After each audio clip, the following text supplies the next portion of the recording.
Government उसको outsource करती है, उससे कईयों घरों की रोजी रोटी चलती है। लेकिन बदकिस्मती ये रही कि ऑनरेबल हाई कोर्ट की नज़रों में वो फाइलों में बंद है और सरेआम उसमें माइनिंग चलती है, और उसे अपनी माइनिंग की चोरी को छुपाने के लिए सरकार के चंद महानुभावों ने हम यूनिट होल्डर्स को बलि का बकरा बनाया। विशेष करके तवी के अंदर जो 14 जो स्टोन क्रशर्स हैं और जो बजालता बेल्ट में 8 स्टोन क्रशर्स हैं, अननेसेसरली हमें हरास किया गया। और पिछले तकरीबन 10 महीने से एक हंसती खेलती इंडस्ट्री, एक ऐसी इंडस्ट्री जिससे कईयों घरों की रोजी रोटी जुड़ी हुई थी, कईयों घरों का संसाधन हम लोग जुटाते थे, उसको बिल्कुल ब्लैंकेट बैन बंद करके सील करके रख दिया है। जो हमारी पीड़ा में जैसे अग्नि में तेल का और घी का काम उस सील ने किया है। हम सरकार का भी शुक्रिया करेंगे कि हमारी उस प्रेस कॉन्फ्रेंस के बाद कहीं ना कहीं सरकार जागी और 4 तारीख को सरकार ने इस इलीगल माइनिंग को स्क्रूटनाइज करने के लिए और अब तक जो चोरियां हुई हैं उसको बाहर निकालने के लिए कि सरकार के घर में तो पैसा कोई नहीं आया और माल सरकार का सारा बिक गया, उसके लिए एक बहुत ही अच्छी 4 मेंबर्स की कमेटी बनाई है, हेडेड बाय श्रीमान ओपी भगत जी, जो हमारे डायरेक्टर जियोलॉजी माइनिंग है और बहुत ही काबिल अफसर हैं। उनके साथ श्रीमान आरसी कोतवाल जी जो डायरेक्टर फाइनेंस हैं, श्रीमान डॉक्टर राजकुमार जी जो डिप्टी डायरेक्टर जियोलॉजी माइनिंग है, और श्रीमान रमेश गंडोत्रा जी जो ऑलरेडी जियोलॉजी माइनिंग में अपने जीवन के पिछले 25-30 वर्षों का तजुर्बा लेके काम कर रहे हैं। ये हमें बड़ा अच्छा लगा कि माइनिंग को भी और हमारी स्टोन क्रशिंग इंडस्ट्री को भी बिल्कुल एक नेशनलाइज करने के लिए ये कमेटी बनी है। और हम उम्मीद करते हैं कि इंडस्ट्री को जीवित रखने हेतु सरकार का जो एक छोटा सा कहना है कि ईज द प्रोसेस, उसके तहत ये कमेटी काम करेगी और जल्दी अपनी रिपोर्ट सबमिट करके ना सिर्फ हमारी पावर रिस्टोर करे बल्कि रिवर तवी के अंदर जो माइनिंग PIL के माध्यम से रुकवाई गई है, कोर्ट के अंदर उसको स्ट्रांगली कंटेस्ट करके माइनिंग रेगुलराइज हो जाए। ये चोरी के झंझट, ये गाली गलोच, ये गुस्सा, ये सारा ठंडा हो जाएगा। सरकार के घर का रेवेन्यू भी आना शुरू हो जाएगा। लेकिन हम एक बात के ऊपर फिर भी अड़े हैं कि जो अब तक चोरी हुई है वो बहुत बड़ा आने वाले दिनों में माइनर मिनरल स्कैम बड़ा होने वाला है। सरकार उसकी CBI इंक्वायरी करवाए कि वो माल कैसे बिका, किसने बेचा, कहाँ कंज्यूम हुआ। बीइंग ए सिटीजन, शहर के नागरिक होने के नाते, तभी के चौकीदार होने के नाते हम सरकार को हर उस पॉकेट की जानकारी देने को तैयार हैं जहां से माइनर मिनरल चोरी से निकला और कहां कंज्यूम हुआ, उसका भी विद डाटा हम देने को तैयार है, बशर्ते कि सरकार उसकी जानकारी लेना चाहती है कि नहीं लेना चाहती। सरकार के घर में जो चोरी हुई है उसकी जानकारी लेना चाहती कि नहीं लेना चाहती। मित्रों, हमने उस दिन जो जियोलॉजी एंड माइनिंग डिपार्टमेंट के हमारे DMO जम्मू पे एलिगेशंस लगाए थे, उन एलिगेशंस को ऑथेंटिकेट किया हमारी ऑनरेबल हाई कोर्ट ने, जस्टिफाई किया हमारे साथ, हमें इंसाफ दिया कि हम जो लड़ाई लड़ रहे हैं, एक तो हमारी यूनिट इंडस्ट्री को बंद कर रखा है 10 महीने से। एक इंडस्ट्री खास करके स्टोन क्रशर वाला अगर किसी भी कारण से 1 महीना भी बंद रहता है बिना प्रोडक्शन के, बिना सेल के, उसको 4 से 5 लाख रुपया स्टेशनरी खर्चा पड़ता है यूनिट होल्डर को। तो 10 महीने से हम बंद थे तो तकरीबन 50 लाख रुपया हमारे ऊपर बर्डन पड़ गया।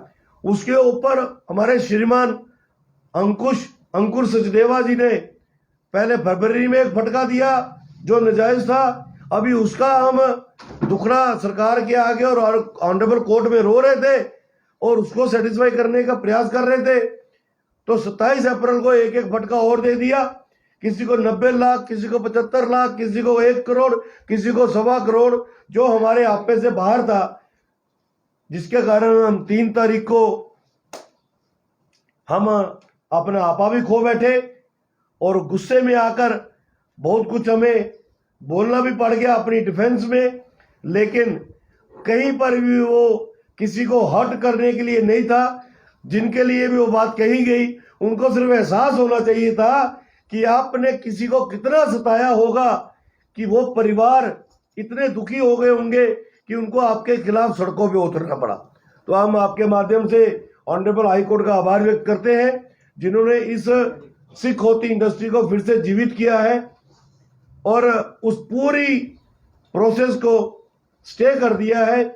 मैं जरूर चाहूंगा कि जो हमारे लॉयर्स डिपार्टमेंट ऑफ ज्योलॉजी माइनिंग को कोर्ट में रिप्रेजेंट कर रहे हैं वो ऑनरेबल कोर्ट के उस वर्जन का ऑनर करे और ऑनरेबल कोर्ट को जरूर डिफेंस में लेकर ये बात अगली तारीख पे रखें कि जनाब इस स्टे को कंटिन्यू कीजिए या फिर इस ऑर्डर को आप क्वैश कर दीजिए।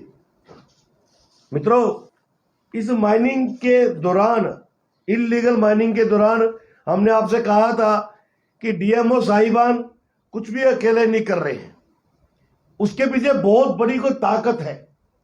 वो बड़ा ही सीधा साधा सरल सा बच्चा है और मुझे लगता है कि उसकी बॉडी को देख के तो दूसरे को लगता ही नहीं होगा कि ये किसी न किसी तरीके से कहीं तानाशाही कर सकता होगा। लेकिन उसके पार्ट में सबसे बड़ी नालायकी जो हमें लगती है वो ये कि बीइंग ए डीएमओ उसको अपना एयर कंडीशन ऑफिस और अपनी एयर कंडीशन गाड़ी, इन दो कामों के अलावा वो कुछ नहीं करता है। जबकि मैं भी इस इंडस्ट्री से जुड़ा हूं, पिछले 25 वर्षों से हम सभी जुड़े हुए हैं और दसों डीएमओ के साथ हमने काम किया। डीएमओ को अपने इलाके में होना होता है, जो उसके पास इलाका होता है।